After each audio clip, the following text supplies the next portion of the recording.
Hello, friend, and welcome back to Breathe More. For today, I wanted to talk about a topic that recently just came up in my Dream Bigger Mastermind when it comes to manifesting. So, one of my clients, she shared that she's in the process of looking for a new job. She was laid off earlier this year, and she has been really working on her mindset and remaining positive and being really intentional about what's the next job that she manifests into her life. And she's taking a very completely different approach than in the past, where she isn't going from a place of scarcity. She's really recognizing everything she has to give the value that she has and isn't willing to compromise. That being said, it's been a while since she got laid off. And so her patience is starting to waver. And then there's these other things that just kind of triggered this high vibration that she was feeling, this holding the visualization of what she's calling in. And so she was sharing how she felt like she was doing it wrong.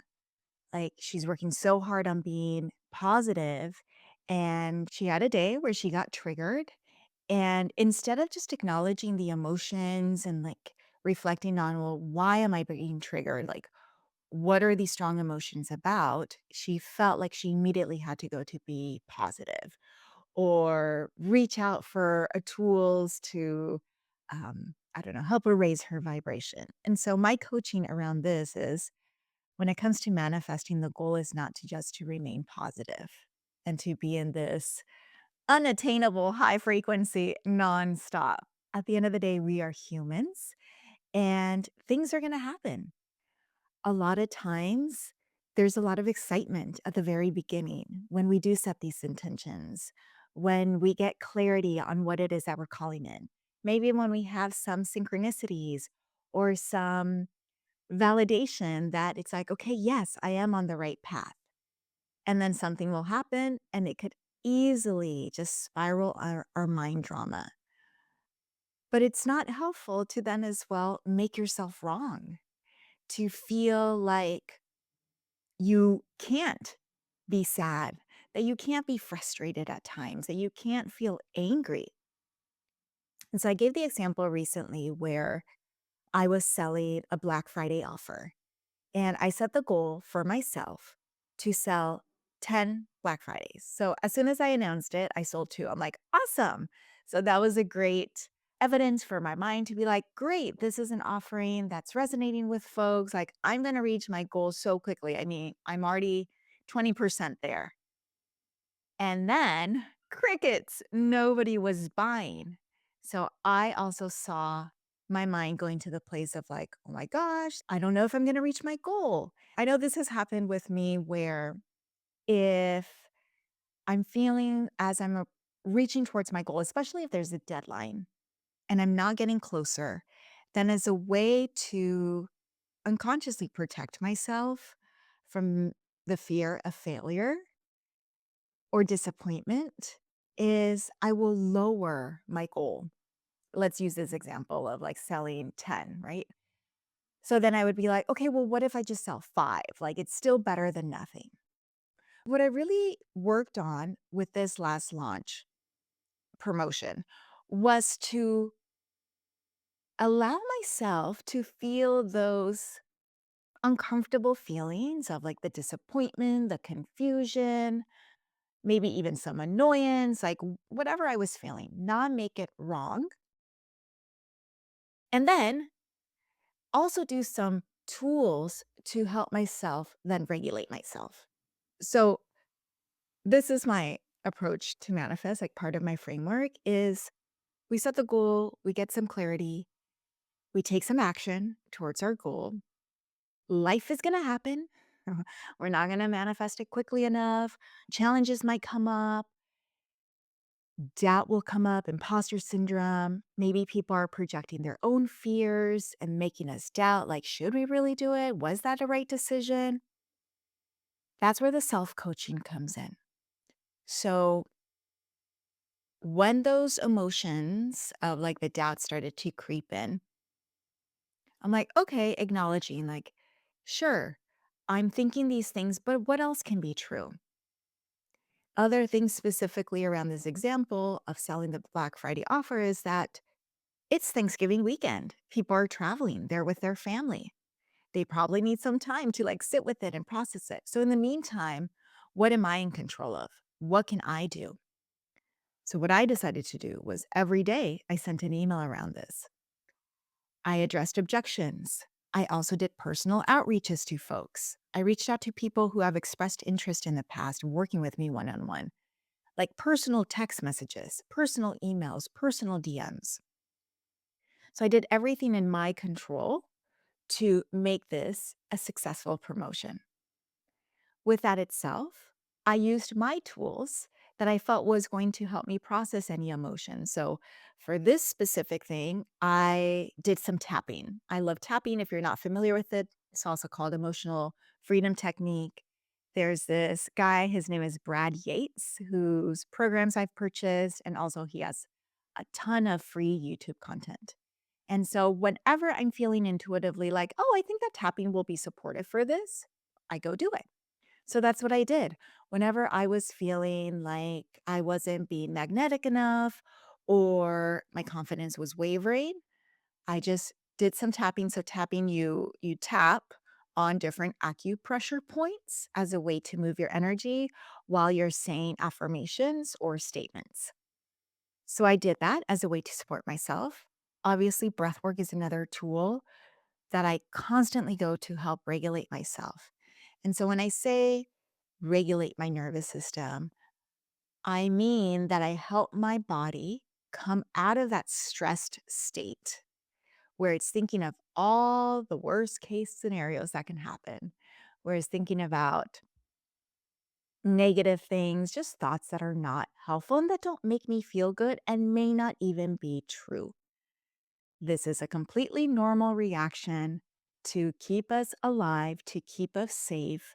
But if we're truly not in danger, it's important for us to support our body and our nervous system and our mind so that it understands okay, we're not truly in danger. This is just something new that we're going through. This is something uncomfortable.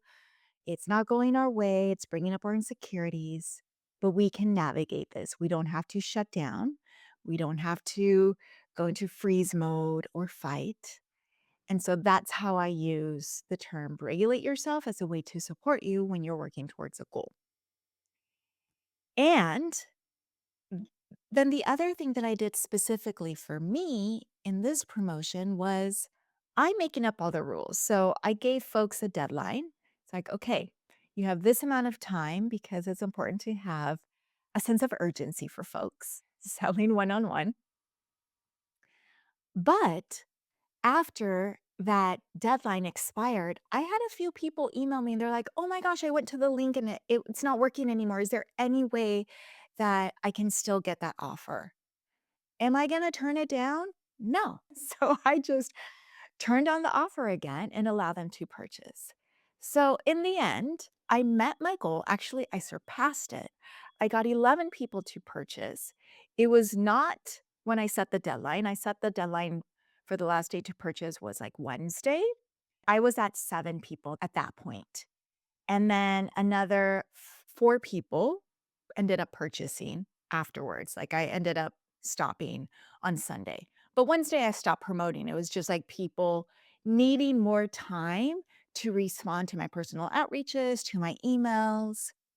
And so that's how I reached my goal. So if you're currently working towards something and you're starting to lose patience, you're starting to get doubtful, that is the approach that I invite you to take. So, first, acknowledge how you're feeling about it. Are you in a place right now where you're second guessing yourself, where you're wanting to give up? I ask you to think about how much effort have you truly put into this, whatever it is your goal? Have you done everything possible that you're in control of? Most likely, I have a feeling that's gonna say that you're gonna think no, or you're gonna say no. So what else can you do? Are there people that you can reach out to for support? Is there I don't know. We got to get creative with it. And then at the same time, If you truly, you're like, hey, you know what? This isn't for me anymore. I don't want to continue working on this. Then, of course, you have every right. And it doesn't mean that you necessarily failed. And who cares if we failed, right? It's like at least you gave it a shot. You tried to make it work. So, from there, then you can make the next decision. If you like decided, hey, I really haven't given it all, let me first process these emotions of frustration and anger and maybe even resentment so you can come back to reconnect with why you're doing this. And it could be a very like survival goal, which like, because I need a job, because I need to support myself. Great. But thinking back to this client in Mastermind, like she's being really intentional with the next job that she's getting. She no longer wants to just go to a whatever job that then she's going to be miserable at and repeat all of the same things that she was feeling in her past job. So, with that, it might require more time. And then with that, you're going to have to be really honest with yourself. So if the fact that it's been already 4 months and there aren't any like potential prospects down the line or interviews lined up and you're like, "Oh my gosh, I'm running out of money. This is really stressing me out." Then can you get a gig job? Like just a little side hustle in the meantime to carry you over? Is there another way that you can make some money in the meantime so that you're not feeling so stretched? This is something that I also did as I was growing my breathwork business, this coaching business, where I was still acting, but that was also starting to dry up. So I was working in casting, I was dog sitting, I was just doing like if people were like, hey, can you help out with this? And if there was some money to be made, I'm like, yeah, sure. And I didn't judge myself. I didn't interpret it as like, "Oh my gosh, like, how shameful that I'm needing to do these side gigs because my business still isn't full time." Like, no, I knew it was gonna take time. And so in the meantime, I was willing to work and then a side hustle as I continued to invest in my business and grow and really follow my path. So try not to make yourself wrong. Process your emotions as well. Come back to the why you're wanting to work towards this goal. Ask yourself, have I done everything possible that's in my power? Reach out for help, reach out for support, be vulnerable, reach out to your network. Like when we are manifesting, when we're working towards our goals, doing it alone is going to take longer. This is what I always tell people. This is part of the magic of being in mastermind, where we're helping you come up with creative solutions. We're sharing our resources. Thinking of another person in my Dream Bigger mastermind, she's also looking for a new job. And this has been a goal of hers for a year. But just getting up to the point of updating her resume has taken some time. And someone within Dream Bigger Mastermind, she's like, I look at resumes every single day. I'd be more than happy to give you feedback. And she was a little hesitant to receive that support. That's another thing. It's like we have people in our life who are rooting for us, who believe in us, who want to share their expertise with us. And yet we're so afraid to either ask for that help or just receive it when it's offered. And so if that's you, I'm going to challenge you to lean into that discomfort and ask yourself like, why are you afraid when someone is already volunteering to help you? Why are you still saying no? Why are you avoiding them? Why are you procrastinating on that? And then flip it to you like, how many times have you offered your support? Have you been there for someone? And like truly just wanted, like, you didn't expect anything in return. You just care about them or you really love helping people out. It brings you joy. It's a way that you're showing love. So why are you going to negate that for someone else? So allowing yourself to lean in to receive that support. And then, yes, there is a time where it's like we do have to think about how we're viewing things and how we're thinking about things. That's not to say that you have to be positive the whole time because that is unsustainable. And it's also exhausting. Like, I don't know anyone, and I'm a pretty positive person, But again, I give myself my moments to like have my tantrum, to have my meltdown, to cry so that I can come back and reconnect with evidence on why I am capable of doing this, why I am deserving. If that's something that's in my mind as well, wondering if, like, oh my gosh, like, I don't even know if I'm ready for it. And so with that, I do it with self coaching. I have my own coaches, I have my own healers, friends to come back to a place where instead of like grasping onto this goal, just viewing it as something that I'm working towards and releasing the end result, like that, how it's going to unfold or when. Yes, it's really hard. It tests you so much, but that's part of the beauty where it's also a process of growing. And then once you complete that, then you're going to add that to your list of evidence of what you're capable of. I know that you're capable of doing hard things. I know that you already have done hard things, that you already have manifested so much of your life. And so this is just the next thing. I believe in you. I'm rooting for you. If you're feeling a little stuck right now, like reach out to me, send me an email, send me a DM, and let's talk about it. I love helping people find their blocks. I love helping people reframe and getting them back to a place of empowerment and believing in themselves and self trust so that then they can take the action towards their goals. So, as we're wrapping up this year, like take that time to start to think about what you're looking to call into your life. What are you manifesting? And wanted to share with you that I am going to be taking a break for the next 2 weeks from the podcast, from Breathe More. This is my first time taking a break in over a year while I'm preparing to just close this year and start this new year of 44 years old, and also just all the things that I have planned for you and for us.